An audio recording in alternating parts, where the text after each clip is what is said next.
Anong uri ng kasamaan, anong klaseng kadiliman ang maaring mag-udyok sa Diyos na wasakin hindi lang isa, kundi dalawang buong lungsod gamit ang apoy mula sa langit? Hindi ito basta-bastang alamat mula sa sinaunang panahon. Isa itong seryosong babala, isang mensaheng may kabuluhan pa rin hanggang ngayon.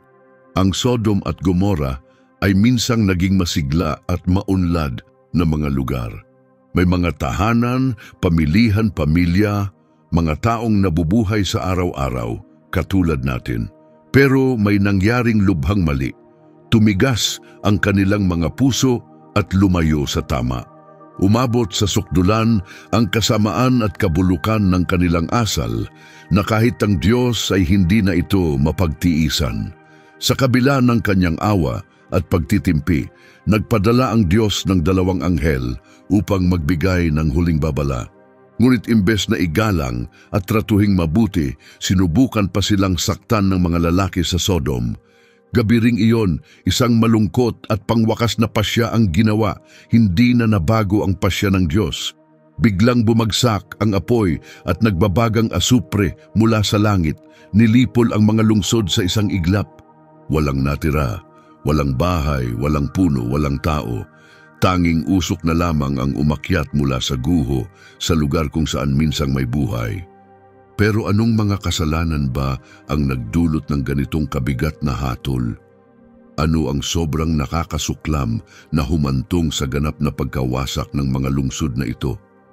Kasalanan lang ba ito ng iilang tao o may mas malalim pang dahilan? Ang mga kasalanang ito ay hindi lang nangyari noon, naririto pa rin sila ngayon, nakatago sa harap mismo ng ating mga mata.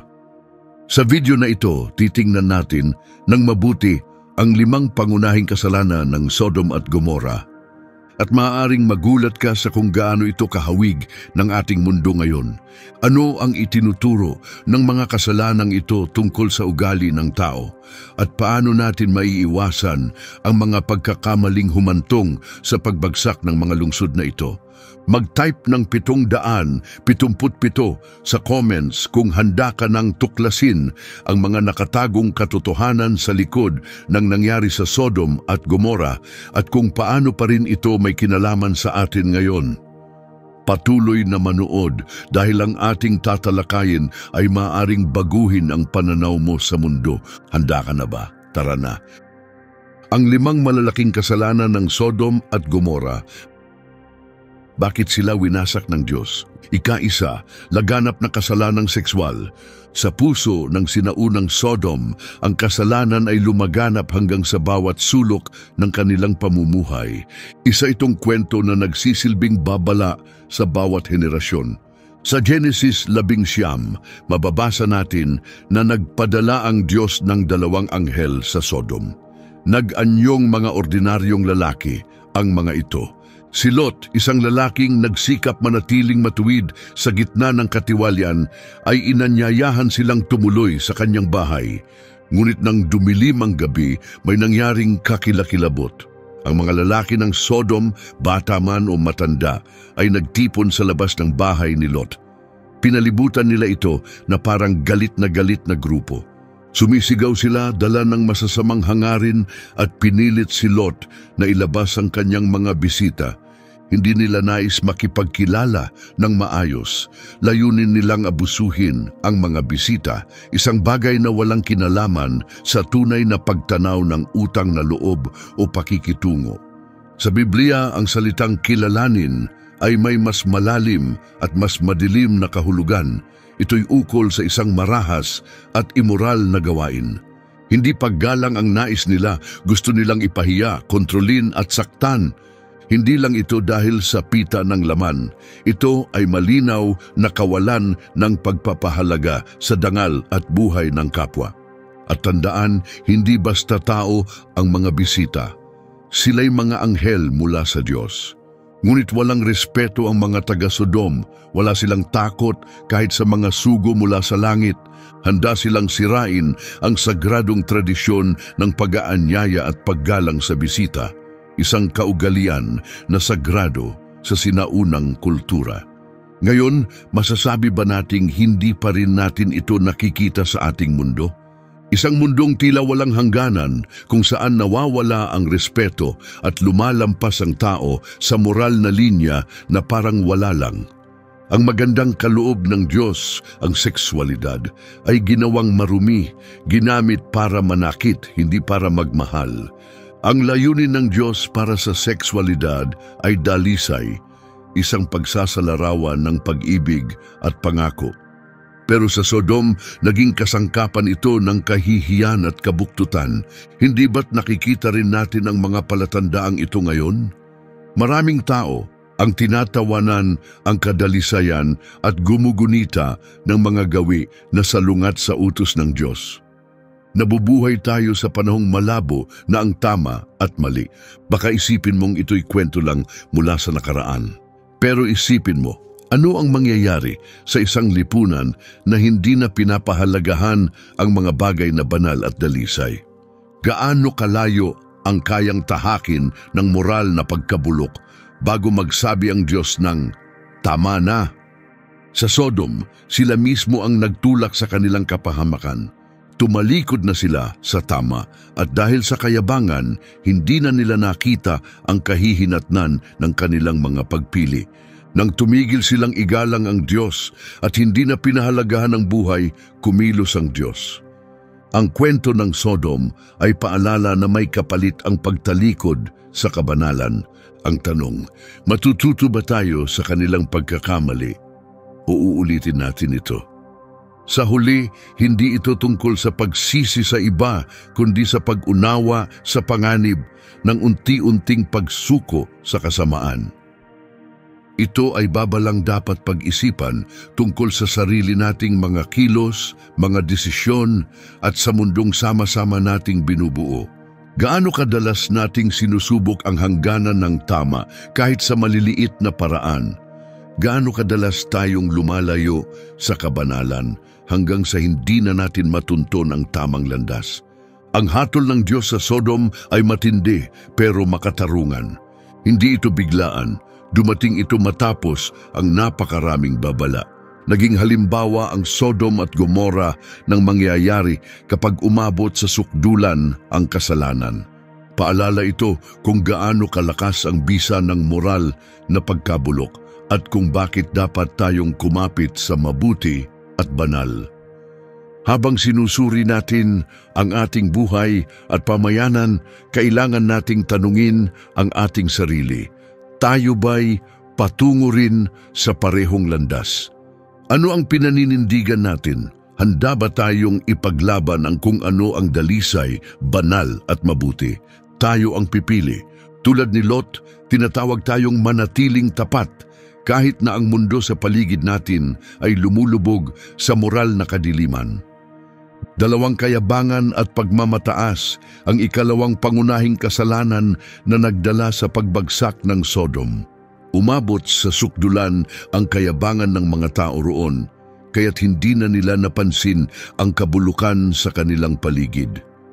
Matagal matapos ang pagkawasak ng Sodom, nagbigay linaw ang propetang si Ezekiel sa tunay na dahilan ng pagbagsak nila. Isinulat niya, "Ito ang kasalanan ng iyong kapatid na Sodom. Siya at ang kanyang mga anak na babae ay palalo. May masaganang pagkain at hindi nagmalasakit sa kapwa." Ezekiel 16, 49, isinalarawan. Ipinapakita ng mga salitang ito ang malalim na pagkabigo, espiritual at moral ng mga taong tila meron ng lahat ngunit wala ang pinakamahalaga. Ang kayabangan ay isang makapangyarihan at mapanirang puwersa. Hindi ito palaging hayag. Kadalasan, tahimik itong gumagalaw sa ilalim, unti-unting sumisira sa loob ng isang lipunan hanggang ito'y bumagsak. Ang mga tao sa Sodom ay palalo, nabulag sila ng yaman at ginhawa. Inakala nilang sila'y makapangyarihan, mas mataas kaysa sa iba. Sobra-sobra ang kanilang pagkain, kayamanan at oras. Ngunit sa halip na gamitin ito upang tumulong sa iba o parangalan ang Diyos, naging makasarili sila. Hinamak nila ang mahihina at mahihirap, iniisip na sila ay mas mahusay kaysa sa lahat.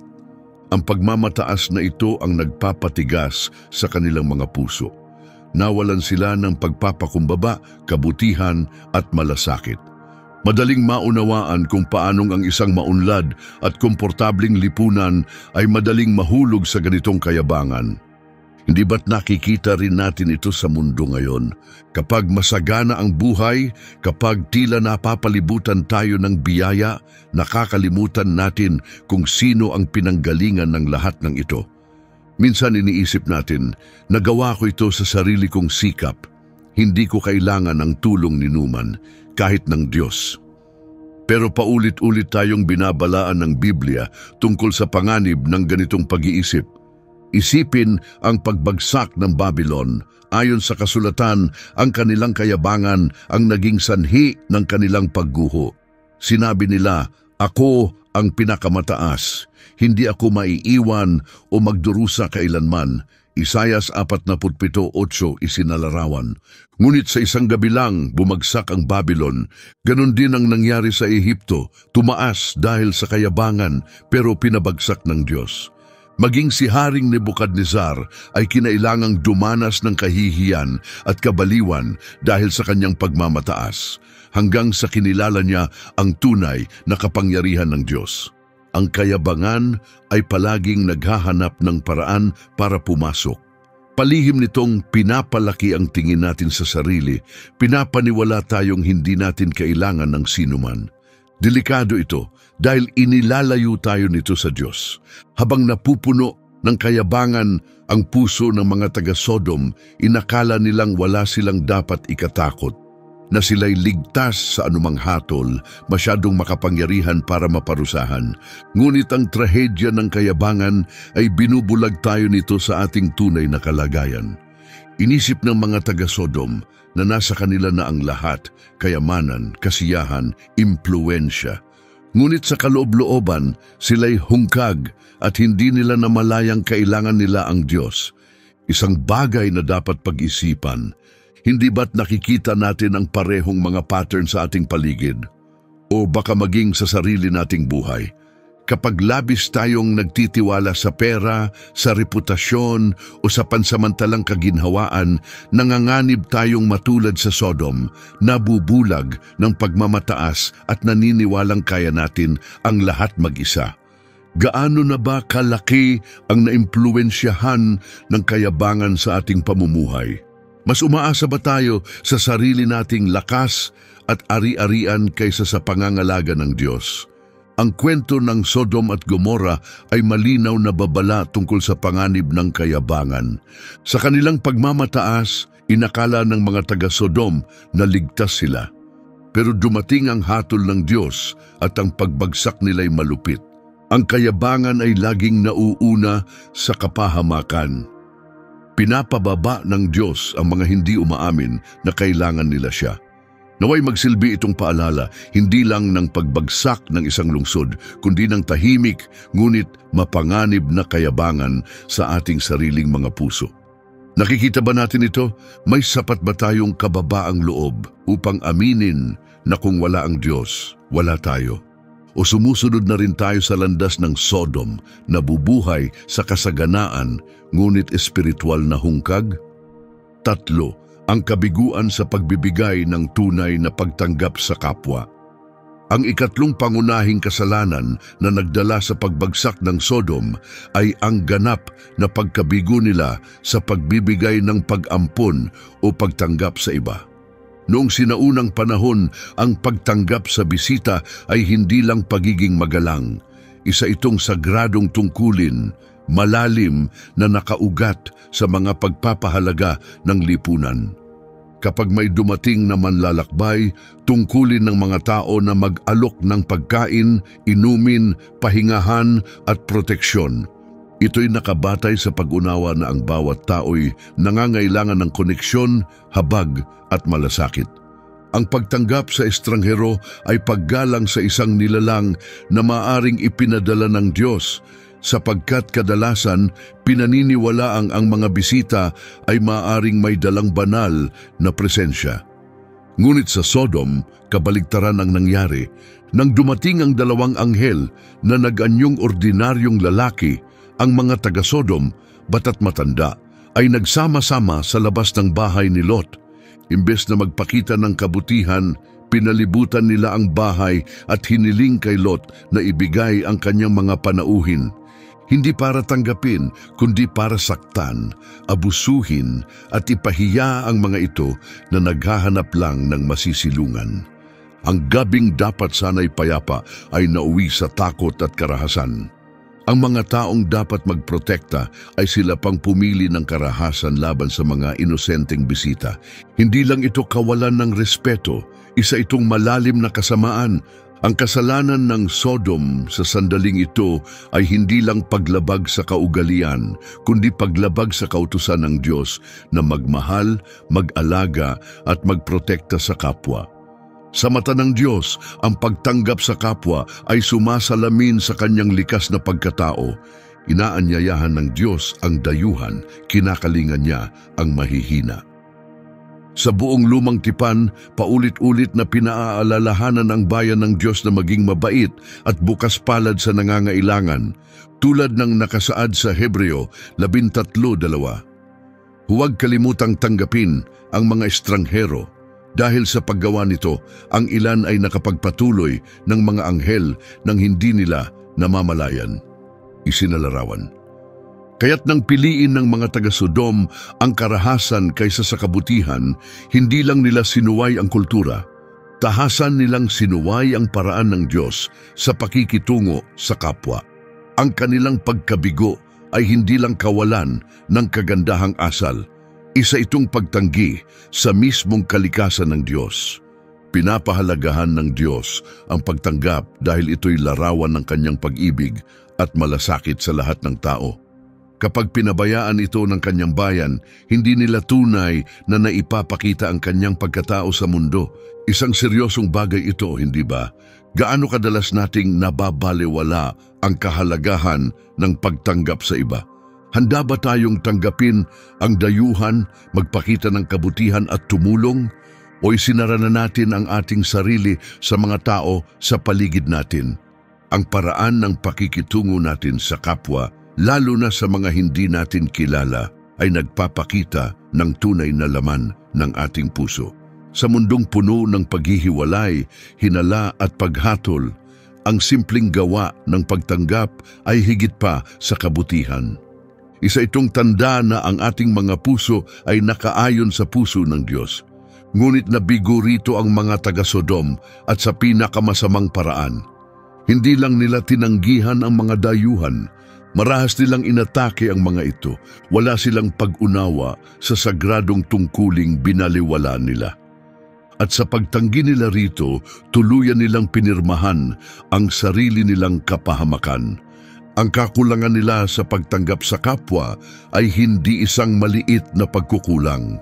Ipinakita nito ang tunay na laman ng kanilang mga puso. Kapag hindi natin ipinakita ang pagtanggap sa iba, baka hindi natin namamalayan pero tinatanggihan natin ang utos ng Diyos na ibigin ang kapwa gaya ng pag-ibig niya sa atin. Paano naman tayo ngayon? Paano natin tinatrato ang mga naiiba sa atin, ang mga nangangailangan, ang mga nakakaramdam na sila'y tagalabas? Nagpapakita ba tayo ng kabutihan? Tumulong ba tayo? O lumilingon tayo palayo? Abala sa sarili nating ginhawa at kaligtasan habang binabaliwala ang mga nasa paligid natin. Hinahamon tayo ng halimbawa ng Sodom na suriin ang ating tugon sa mga nangangailangan ng habag. Sa panahon ngayon, kung saan madalas na isinasantabi at hindi pinapansin ng mga tao, tinatawag tayo ng kwentong ito na pumili. Bukas ba ang ating mga puso sa kapwa o isinara na natin ang mga ito? Ipinapakita ba natin ang puso ng Diyos sa pagtanggap o pinapayagan nating manirahan ang espiritu ng Sodom sa ating buhay? Ika-4, ang pagmamalupit sa mahihirap at mga naaapi. Ito ang ika-4 na pangunahing kasalanan na nagdala sa pagbagsak ng Sodom. Muli, naging malinaw ang propetang si Ezekiel sa pagkondena sa kasalanang ito. Bukod sa kayabangan at kasaganaan ng Sodom, nagkasala sila dahil hindi nila pinansin ang mga nangangailangan, ang mga nahihirapan, at ang mga kinalimutan ng lipunan. Isinulat ni Ezekiel, hindi sila tumulong sa mga mahihirap at nangangailangan. Ezekiel 16:49, isinalarawan. Hindi lang ito simpleng pahayag tungkol sa yaman, isa itong matinding paghatol sa pagtanggi nilang magpakita ng malasakit sa mga higit na nangangailangan. Sa buong kasulatan, ipinapakita ng Diyos kung gaano siya nagmamalasakit sa mga mahirap, sa mga walang kakayahan at sa mga itinatakwil ng lipunan. Paulit-ulit niyang inuutos sa kanyang bayan na pakainin ang nagugutom, protektahan ang balo at alagaan ang ulila. Isaiah 1:17. Hindi ito mga suhestyon para sa espesyal na okasyon. Ito ay mga mahahalagang prinsipyo sa kaharian ng Diyos. Ang pag-aalaga sa mga mahina ay hindi maliit na detalye sa Biblia. Ito mismo ang sumasalamin sa puso ng Diyos. Ang kanyang katarungan at kabutihan ay magkaugnay at dahil dito, inaasahan niya na tutulong tayo sa mga hindi kayang tulungan ang sarili. Ngunit sa Sodom, lubusang binaliwala ang tungkuling ito. Marami silang kayamanan, masaganang pagkain at sapat na yaman upang tumulong. Nasa kanila ang lahat ng kailangan para maging bukas palad. Pero pinili nilang hindi buksan ang kanilang puso o kamay sa mga nangangailangan. Sa halip na magpakita ng kabutihan, isinara nila ang kanilang mga tahanan at mga puso. Hindi ito aksidente, isa itong malinaw na desisyon. Mamuhay sa ginhawa habang may mga nagdurusa sa paligid nila. Wala silang pakialam sa mahihirap at ang ganitong kawalan ng habag ay labis na ikinagalit ng Diyos. Bakit? Dahil kapag tinatalikuran natin ang mga nangangailangan, hindi lang tao ang tinatalikuran natin. Tinalikuran na rin natin ang Diyos mismo. Pinili niyang manindigan sa panig ng mga mahihirap, mga tinanggihan at sa mga walang tinig. Hindi lang ito tungkol sa kasalanan ng isang tao, ito ay tungkol sa kabiguan ng buong lipunan. Ang paghatol ng Diyos ay hindi lamang bumabagsak sa mga individual dahil sa personal na kasalanan. Bumabagsak din ito sa mga pamayanan o bansa na tumatangging kumilos ng makatarungan, nakakalimot sa kabutihan at hinahayaang magdusa ang mahihirap habang ang iba ay namumuhay sa karangyaan. Makikita natin ito sa kasaysayan ng Israel at sa mga kwento ng iba't ibang bansa. Kapag ang Israel ay nagpabaya sa mahihirap o binalewala ang katarungan, nagpadala ang Diyos ng mga propeta upang sila'y balaan. Sa Ezekiel 22 hanggang 29, inakusahan ng Diyos ang mga pinuno ng Israel sa pagnanakaw at pananakit sa mga mahihirap at walang laban. Maging ang mga bansang tulad ng Edom, Tiro, at iba pa ay pinarusahan din dahil sa pagtanggi nilang makinig sa mga daing ng mga inaapi. Ang nangyari sa Sodom ay hindi lang dahil sa personal na kasalanan. Ito ay pagbagsak ng buong lipunan kung saan naging normal ang kawalan ng katarungan at pagiging makasarili. Nakalimutan ng Sodom sa kanilang kayabangan na ang mga pagpapala ay may kasamang pananagutan, na ang mga nabubuhay sa kasaganaan ay dapat tumulong sa mga kapos. Hindi ba totoo pa rin ito ngayon? Nabubuhay tayo sa mundong puno ng kahirapan, gutom at pagdurusa. Araw-araw, may mga taong walang makain, walang matirhan, walang gamot at walang kaligtasan. Ilang beses na ba tayong nasa posisyon upang tumulong, ngunit pinili nating huwag kumilos? Gaano kadalas nating binabaliwala ang sakit sa paligid, iniisip na hindi ito ating problema? Ang katotohanan, kapag pinili nating huwag tumulong, kapag tumalikod tayo sa mga nagdurusa, inuulit natin ang parehong pagkakamali ng Sodom. Tayong lahat ay bahagi ng pagkukulang sa pag-aalaga sa kapwa. Isipin mo ito, kung may kakayahan tayong tumulong sa oras, sa lapi, o impluensya, Ngunit pinili nating huwag. Ano ang sinasabi nito tungkol sa atin? Namumuhay ba tayo ayon sa pag-ibig ng Diyos sa katarungan at kabutihan? Ang mga taga-Sodom ay may sapat na kakayahan para tumulong, pero pinili nilang maging makasarili. Namuhay sila sa karangyaan habang ang iba ay walang-wala. Gaano kadalas tayong ganyan? Kapag binabaliwala natin ang kawalan ng hustisya, nagiging bahagi tayo ng sistemang nagpapatuloy nito. Inaanyayahan tayo ng Diyos na mamuhay sa mas mataas na pamantayan. Magpakita ng kabutihan sa mahihirap, ipagtanggol ang naaapi at pairali ng habag at katarungan sa araw-araw. Habang iniisip mo ito, itanong mo sa sarili mo, paano ka tumutulong sa mga nahihirapan? Ipinapakita ba ng iyong buhay ang pagnanais ng Diyos para sa katarungan? Bukas ba ang iyong puso sa mga marupok o sarado ito sa makasariling kaginhawaan? Ang kwento ng Sodom ay hindi lang sinaunang tala ng pagkawasak. Isa itong paalalang walang panahon. Ikalimang ang huling at pinakamapanganib na kasalanan. Tahasang pagsuway sa Diyos at pagtanggi sa pagsisisi. Hindi lang ito basta masamang desisyon. Isa itong lantad na pag-aaklas laban sa may lalang.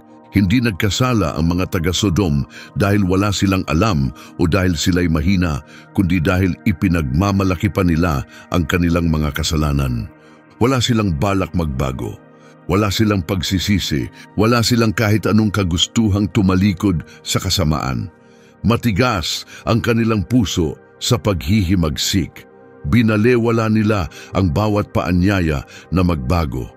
Ang ganitong ugali, higit pa sa anumang bagay, ang labis na nagpasakit sa puso ng Diyos.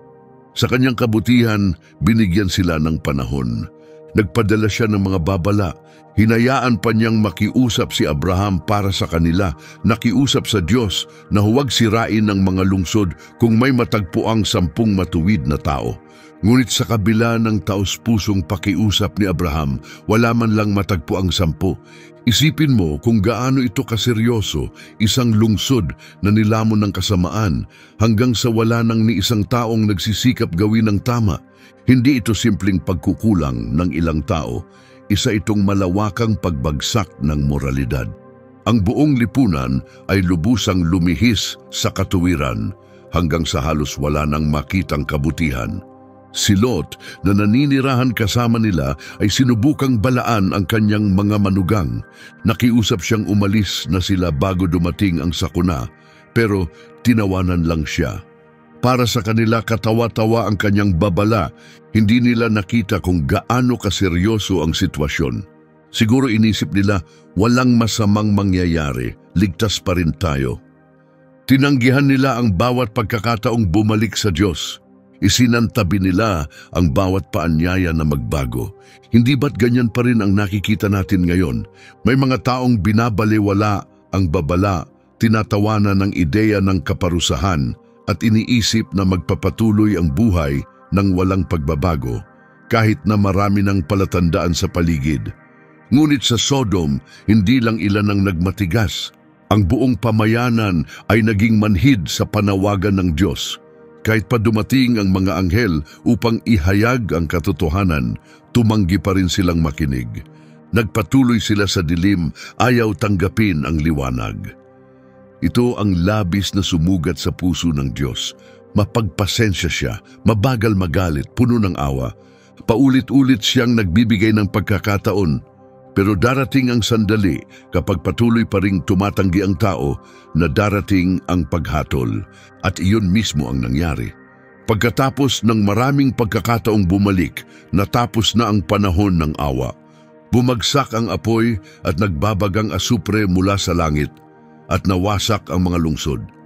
Ang mga lugar na minsang puno ng buhay ay naging mga guho na walang laman. Ang mga kalsadang dati puno ng tawanan, mga tahanang minsang puno ng init at pagmamahalan, mga pamayanang masigla, lahat ay naging abo. Hanggang ngayon, hindi ba't patuloy pa ring nagbibigay ng pagkakataon ng Diyos? Bawat bagong araw ay isang panibagong pagkakataong iwan ang paghihimagsik at lumapit sa Kanya. Ilang beses na ba nating sinayang ang mga pagkakataong ito? Gaano kadalas nating binalewala ang mga babala, iniisip na ligtas tayo, na malayo pa ang anumang kaparusahan o may panahon pa naman? Ang kwento ng Sodom at Gomorrah ay nagtuturo sa atin na darating ang oras na titigil na ang mga babala. Ang panahon ng pagbabago ay magwawakas at darating ang paghatol. Habang tumatakas sina Lot at ang kanyang pamilya, binigyan sila ng malinaw na utos. Huwag nang lumingon, tumakbo para sa inyong buhay. Isang simpleng utos, ngunit napakahalaga, lumayo sa kapahamakan at huwag nang tumingin pabalik. Ang makasalanang lungsod ay wala nang puwang sa hinaharap nila. Ngunit habang tumatakas, may trahedyang nangyari. Ang asawa ni Lot sa kabila ng lahat ng babala ay lumingon. Umalis man ang kanyang katawan, ang kanyang puso ay nanatili sa Sodom. Ninais pa rin niya ang buhay na iniiwan nila. Sa sandaling yon siya'y naging haliging asin. Ang kanyang kwento ay masakit ngunit makapangyarihang paalala sa panganib ng pagkakapit sa kasalanan. Kahit na inaalok tayo ng kalayaan, kahit may pagkakataong iwan ang nakagapos sa atin, dapat tayong matutong huwag nang tumingin pabalik. Ang paglingon ay nagpapakita ng pagnanasa sa mga bagay na minsang nagdala sa atin ng kapahamakan. Ipinapaalala nito na ang tunay na pagsisisi ay hindi lang paglayo ng katawan sa kasalanan, kundi pagtalikod ng puso. Sa sarili nating buhay, ilang beses na ba tayong nag-aalangan sa pagitan ng lumang buhay na dapat nating talikuran at ng bagong buhay na iniaalok ng Diyos? Gaano kadalas tayong kumakapit sa nakaraan kahit tinatawag na tayo ng Diyos pasulong? Ang kwento ng asawa ni Lot ay babala para sa ating lahat. Ang kabiguan niyang lubusang bitawan ang Sodom ang naging dahilan ng kanyang pagbagsak. Kailangan sana niyang pakawalan ang nakaraan upang matanggap ang kinabukasang inihanda ng Diyos, ngunit hindi niya nagawa. Iyan ang lungkot ng paghihimagsik, ang huling pagtanggi ng Sodom na magsisi kahit kitang-kita na ang mga palatandaan ang nagdala sa kanilang wakas. Natapos na ang pagtitiis ng Diyos. Ang paghatol ay mabilis, ngunit makatarungan. Ganap na winasak ang mga lungsod. Ngunit ang tunay na trahedya ay hindi lang ang pisikal na pagkawasak, kundi ang espiritual na pagkatiwalag ng mga taong tumangging makinig. Ang tanong ngayon ay ito, makikinig ba tayo? Tatalikod ba tayo sa sariling paghihimagsik? O katulad ba tayo ng mga taga-Sodom, bingi sa mga babala hanggang huli na ang lahat? Ang paghatol ng Diyos sa Sodom at Gomorrah ay pangwakas. Ang mga lungsod na dati puno ng sigla, kayamanan at kasayahan tuluyan ng naglaho dahil ayaw nilang makinig. Naabot na ng kanilang mga kasalanan ang sukdulan. Natapos na ang pagtitiis ng Diyos. Bumagsak ang apoy at nagbabagang asupre mula sa langit. Ang mga dating buhay na lungsod ay naging usok at abo. Ibinigay sa kanila ang lahat ng pagkakataong magbago, ngunit tumanggi sila. Patuloy silang nabuhay sa kayabangan, paghihimagsik at pagsalungat sa mga daan ng Diyos. Sa huli, ang kanilang pagtangging makinig ang naging sanhi ng kanilang pagbagsak. Maaaring mukhang kwento ito mula sa matagal ng panahon, ngunit totoo pa rin ang mga kasalanang nagpabagsak sa Sodom hanggang ngayon. Patuloy nating nasasaksihan ang imoralidad na sumisira sa layunin ng Diyos para sa sangkatauhan. Patuloy tayong nakikibaka sa kayabangan, iniisip na kaya nating mabuhay ng walang Diyos. Hindi pa rin natin naipapakita ang kabutihan sa mga dayuhan at madalas nating binabaliwala ang mahihirap at marupok. At marahil ang pinakamasaklap sa lahat, marami pa rin ang pinipiling mamuhay sa paghihimagsik. Tinatanggihan ang tinig ng Diyos, tinalikuran ang kanyang babala, ngunit may isang katotohanang hindi natin dapat kalimutan. Ang Diyos ay hindi nagbabago. Makatarungan siya, matuwid siya. Patuloy na nagmamalasakit ang Diyos sa mga wasak at sa mga nagdurusa. At bagamat tiyak ang kanyang katarungan, iniaalok pa rin niya ang kanyang awa sa sinumang handang bumalik sa kanya. Tulad ng pagpadala niya ng mga anghel upang balaan ng Sodom, patuloy pa rin siyang nagpapadala ngayon ng mga mensahero upang ipahayag ang kanyang katotohanan, ialok ang kanyang awa, at bigyan tayo ng bawat pagkakataong talikuran ang kasamaan. Bago dumating ang pagkapuksa sa Sodom, binigyan sila ng Diyos ng panahon. Binigyan niya sila ng mga pagkakataon, ngunit ayaw nilang makinig.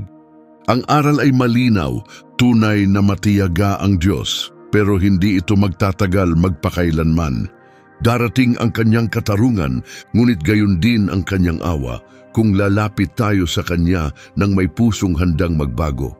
Pagkatapos ng malagim na pagbagsak ng Sodom at Gomora, sinimulan ni Lot at ng kanyang mga anak na babae ang mahirap na paglalakbay patungo sa maliit na bayan ng Zoar. Dahil sa kabutihan ng Diyos, naligtas ang Zoar mula sa paghatol na sumira sa ibang mga lungsod.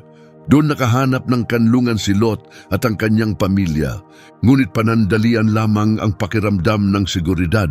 Nangamba si Lot. Natakot siyang baka maulit sa Zoar ang kaparehong kapahamakan ng Sodom at Gomora. Dahil sa takot, pinili niyang lisanin ang Zoar at dalhin ang kanyang pamilya sa isang yunggib sa kabundukan ayon sa Genesis 11:30. Ang dapat sana'y simula ng paghilom at bagong buhay na uwi sa pagbagsak. Ngunit higit pa ito sa kwento ng pagtakas at kaligtasan. Ito ay isang seryosong paalala kung ano ang maaaring mangyari kapag hindi natin lubusang tinalikuran ang kasalanan. Kahit na tayo'y nailigtas na. Nagkaroon ng matinding pagbagsak sa buhay ni Lot. Nag-iisa siya sa yungib kasama lamang ang kanyang mga anak na babae, puno ng takot at pag-iisa. At sa gitna ng pangamba, may isang kaisipan na bumabagabag sa kanila.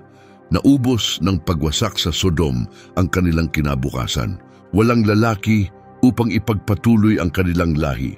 Pakiramdam nila'y wala ng pag-asa. Dahil dito nagplano ang mga anak na babae ni Lot.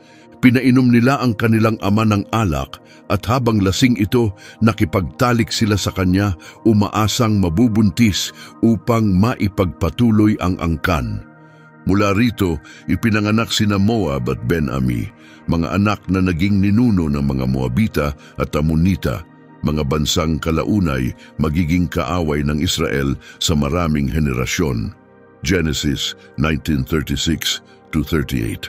Ang malungkot na bahaging ito ay hindi lang tungkol sa moral na kabiguan, kundi nagpapakita kung paanong ang mga epekto ng kasalanan ay maaaring magpatuloy kahit matapos ang pagligtas.